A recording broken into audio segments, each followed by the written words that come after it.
What up? What up? What up? What up? Guess what? We're on week 3 of Moorish American Week. Happy birthday to the holy prophet, Noble Drali, peace be upon him. I am gonna roll right into it. If you've been following with me, you already know we're coming from the city of Chicago. Proclamation filed by the mayor of the former mayor, Rahm Emanuel. Okay. I will tell you that I don't really like. I'm still learning how to work the media and the computers and all that stuff. But we're gonna pick up from where we left off in the paragraph that speaks about the rights of indigenous people. Um, just going over it. We're not going to go into it. Just so that you're with me, and then we're going to continue on. It says, whereas the Moorish Americans, I don't know if y'all can see that actually, so I'm going to hold it up. I hope y'all can see that. It says, whereas the Moorish Americans, being aboriginal to the territories of North, Central, and South Americas, have formed a sovereign theocratic government guided by the command principles of love, truth, peace, freedom, and justice through virtue of the universal right to self-determination, as well as with the Declaration on the Rights of Indigenous Peoples guaranteed in the Charter. Pause. I want to stop there because there's some verbiage in this that I know that a lot of people who are already, um, founded in some of what the Moorish Divine National Movement is based in, but I noticed that a lot of times people uh could misconstrue what is being said here because they bring up the term charter. Now, most of y'all, if you are actually part of a corporate temple or more science temple, et cetera, will like to think of this as the charter that is giving the authority to practice and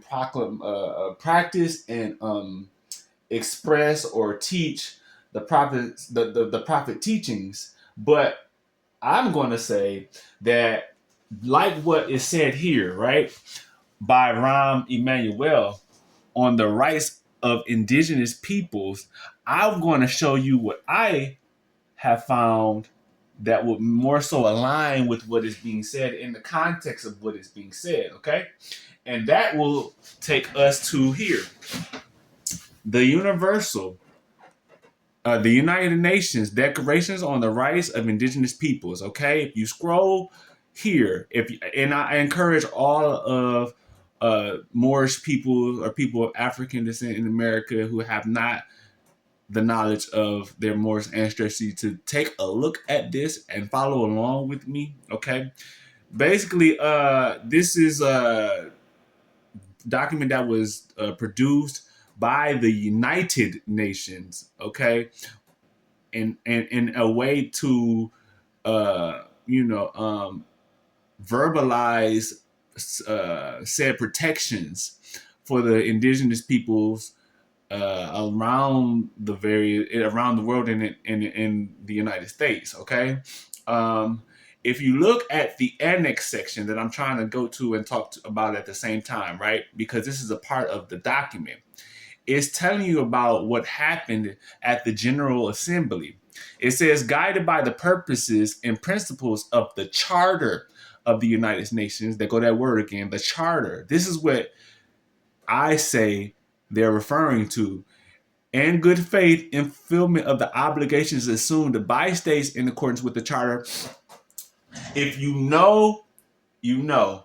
And what I mean by that is when you look at the legal system, the judicial system of the United States, you know that the United States, as it, would be mentioned in federal law, is under the it is its own jurisdiction, but it must be in compliance with the laws of the international courts that are kind of like administered by the United Nations or handled by the United Nations. So we're talking about international courts. We're talking about that authority uh, that is the charter. We're not so much talking about the Moorish Science Temple. I know a lot of y'all probably thinking that he's talking about that, but that's not what he's talking about. Okay. So let me go ahead and exit this, and I'm gonna go back to the document because after we talk about the charter, which is also, like I said, following this paragraph, we're going to talk about the man of the ages. I'm telling you.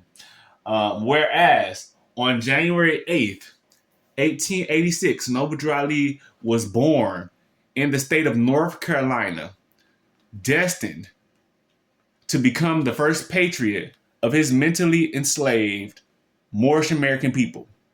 In 1912, he was later anointed as El Hajj Sharif Abdul Ali by the heads of Egypt and holy city of Mecca, which is in Saudi Arabia, y'all, to return to the United States as the last prophet and founding father of the newly risen nation of Moorish Americans. As a result of the 13th Amendment, Moorish people were emancipated. There go that word again, y'all. That sound familiar though, right? From slavery in 1886, okay? Now, if they were emancipated in 1886, what that year is significant. All right, especially when you talk about who was in office at this time. Okay, I'm gonna stop reading that document for now, and I'm gonna go to well, I'm gonna go. I'm gonna go to something else because I want to talk about this man.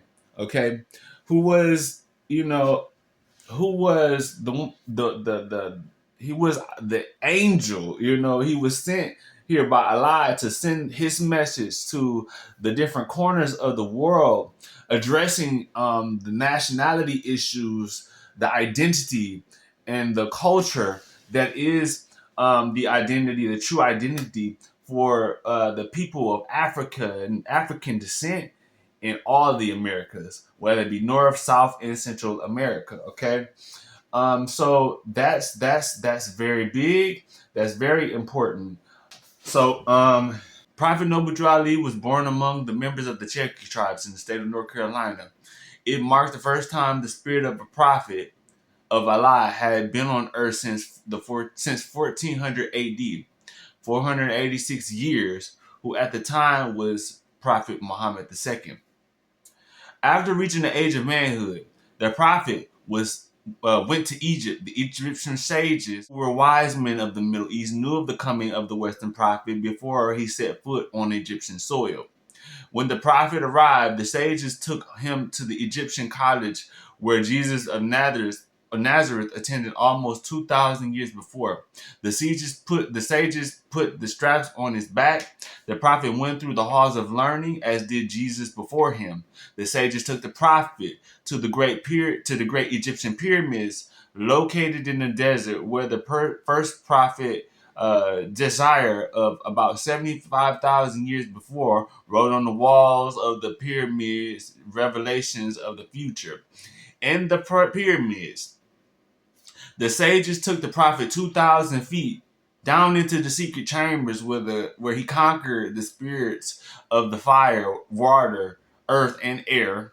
Later, the prophet returned to America to start on his great mission. He was first called the Egyptian Adept. When out to teach, the prophet traveled through the South, examining the conditions of the Asiatics of America. He found in his examination that it was through the various slave name calling that caused the people to suffer as they did, not the shade of their skin that so many people thought held them back or down. And then comes the year 1913. He journeyed west teaching as he went. The prophet settled in Chicago, Illinois, a Midwestern city ranking as the second largest city in America.